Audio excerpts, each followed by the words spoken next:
ಮಕ್ಕಳು ಪಾಸ್ಟ್ರೆ ಮೊದಲು ಕೆಳಗಡೆ ಚರ್ಚ್ ಇದ್ದಾಗ ಇವ್ರ ಮಕ್ಕಳಿಗೆ ಮಾಟ ಮಂತ್ರದಿಂದ ತುಂಬಾ ಹಿಂಸೆಗಳು ಅನುಭವಿಸ್ತಾ ಇದ್ರು. ಅವ್ರು ಹೋಶಲ್ಲೇ ಇರ್ತಿರ್ಲಿಲ್ಲ ಪಾಸ್ಟ್ರೆ. ಇವ್ರು ಯಾರೋ ಅವ್ರ ಹಾಸ್ಟೆಲ್ ಅಲ್ಲಿ ಒಬ್ಬ ಸಿಸ್ಟರ್ ನಂಬರ್ ಕೊಟ್ಟಾಗ ಇವ್ರು ಬಂದು ಮಕ್ಕಳಿಗೆ ಕರ್ಕೊಂಡು ಬಂದು ಇಲ್ಲಿ ಸ್ವಸ್ಥರಾಗಿದ್ರು ಪಾಸ್ಟ್ರೆ. ನಿಮ್ಮ ಮೂಲಕವಾಗಿ ಅವರು ಸ್ವಸ್ಥತೆ ಆದಾಗ ಮತ್ತೆ ಈ ಸೇವೆ ಮಾಡ್ತೀನಿ ಅಂತ ಒಪ್ಕೊಂಡು ಇಬ್ರು ಹೆಣ್ಮಕ್ಳು ಸಿಸ್ಟರ್ಸ್ ಮತ್ತೆ ಸೇವೆ ಮಾಡ್ತಿದ್ದಾರೆ ಪಾಸ್ಟ್ರೆ. ಅಮ್ಮ ಹೇಳ್ತಾ ಇದ್ದಾರೆ ಸೇವೆ ಮೂಲಕವಾಗಿ ಮಾಟ ಮಂತ್ರದಿಂದ ಬಿಡುಗಡೆ ಆಗಿದೆ. ಮನೆಯಲ್ಲಿ ಅಶಾಂತಿ ಇತ್ತು, ದುಡ್ಡಿನ ಬರಕತ್ತಿರ್ಲಿಲ್ಲ, ಎಲ್ಲನೂ ಕೂಡ ನಾರ್ಮಲ್ ಆಗಿ ನಮಗೆ ಬಿಡುಗಡೆ ಆಗಿದೆ. ನಾವು ತುಂಬಾ ಚೆನ್ನಾಗಿದ್ದೀವಿ, ಯಾಕಂದ್ರೆ ಅದು ಕಾರಣ ನಮ್ಮ ಇಬ್ರು ಮಕ್ಕಳು ಸೇವೆ ಮಾಡೋದ್ರಿಂದ ಅಂತ ಹೇಳ್ತಾ ಇದ್ದಾರೆ ಪಾಸ್ಟ್ರೆ.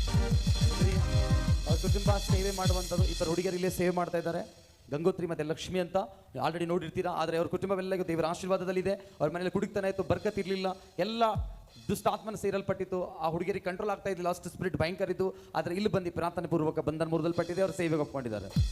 ಓಕೆ, ಏನು ಹೇಳಬೇಕಾ? ಹೇಳಿ. ಅನ್ಯ ಜಾತಿಲಿಂದ ಬಂದಿದ್ದಾವೆ. ಇಲ್ಲಿ ಪ್ರಾರ್ಥನೆಗೆ ಬಂದಾಗ ನಮ್ಗೆ ಭಾಳ ಮಂದಿ ಭಾಳ ಮಾತಾಡ್ತೀರಿ ಸರ್.